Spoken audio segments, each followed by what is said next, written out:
আসসালামু আলাইকুম।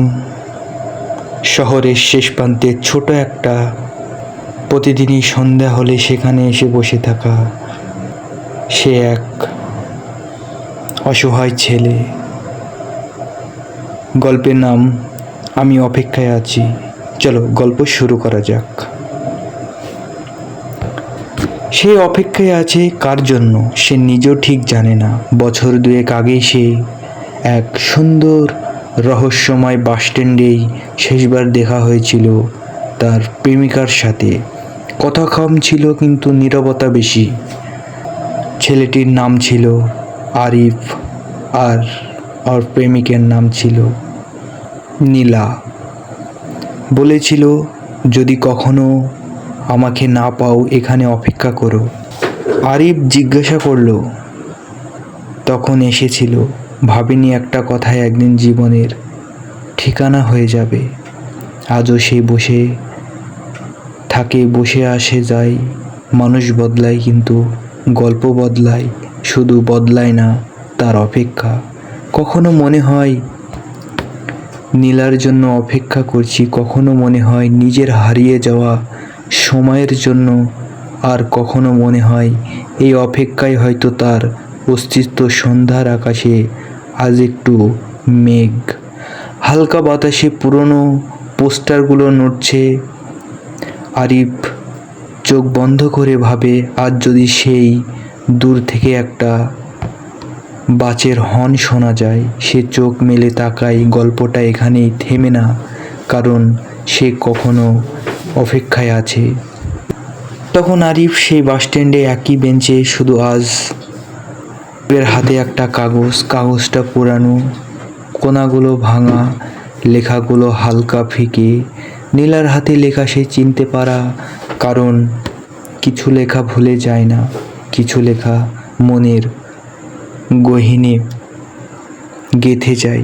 বাসস্ট্যান্ডের নোটিশ বোর্ডের নিচে, যেখানে কেউ সাধারণত তাকায় না, সেখানে সেই চিঠিটা ছিল, যদি সত্যি অপেক্ষা করো তবে শুধু আমার জন্য নয়, নিজের জন্য অপেক্ষা করো। আরিফ বুকের ভেতরটা হঠাৎ কেঁপে ওঠে। এটা কি নীলার লেখা, নাকি অপেক্ষায় থাকা এমন কিছু ভাবনা? যেমন চারিদিকে তাকাই, দুঃখের সাথে পাঞ্জা লড়তে হয়। মানুষের ভিড়ে আজও একটু বেশি, কারণ চোখে ক্লান্তি, কারণ চোখে তাড়া, কিন্তু নীলার চোখে নেই কোথাও।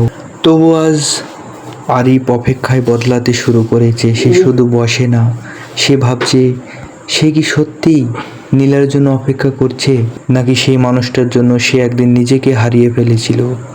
সন্ধ্যার আলো ধীরে ধীরে নিভে আসছে, বাসস্ট্যান্ডের লাইট জ্বলে ওঠে। আরিফ উঠে দাঁড়ালো। আজ সে বাড়ি ফেরেনি, একটু আলাদা অনুভূতি নিয়ে সে বাসস্ট্যান্ডের ধারে বসে আছে। কারণ প্রথমবারের মতো সে বুঝতে পারে দুঃখ তো সবারই হয়, অপেক্ষা শুধু কাউকে পাওয়া নয়, নাম নয়। কখনো কখনো নিজেকে ফিরে পাওয়ার পথেও কিছু প্রশ্নটা থেকে যায়। এই কাগজটা এখানে রাখলো কে? তখন পরের দিন সকালটা অদ্ভুতভাবে শান্ত। রাস্তায় শব্দ আছে কিন্তু গাড়ি ঘোড়া চলছে, গাড়ি ঘোড়া।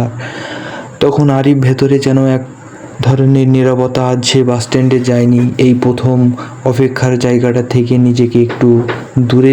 ঘরের জানালার পাশে দাঁড়িয়ে সে ভাবে কাগজটার কথাগুলো কি সত্যি নীলার, নাকি তার নিজের মনের ভেতরের প্রশ্ন। সে নীলার নাম দিয়ে ফিরে এসেছে।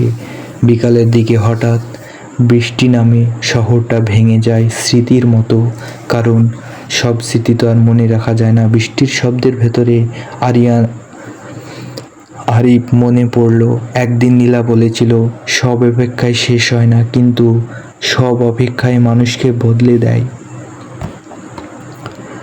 আজ সে কথাটা সে বুঝতে শুরু করেছে। বৃষ্টি থামার পর সে বুঝলো। আরিফ পা চলে যায় পুরনো লাইব্রেরির দিকে, যেখানে একসময় তারা দুজন বসে বই পড়তো। লাইব্রেরির দরজার পাশে একটা ছোট নোট টাঙানো, যার অপেক্ষা করতো যেন তারা হারিয়ে গেলেও পথ খুঁজে পায়।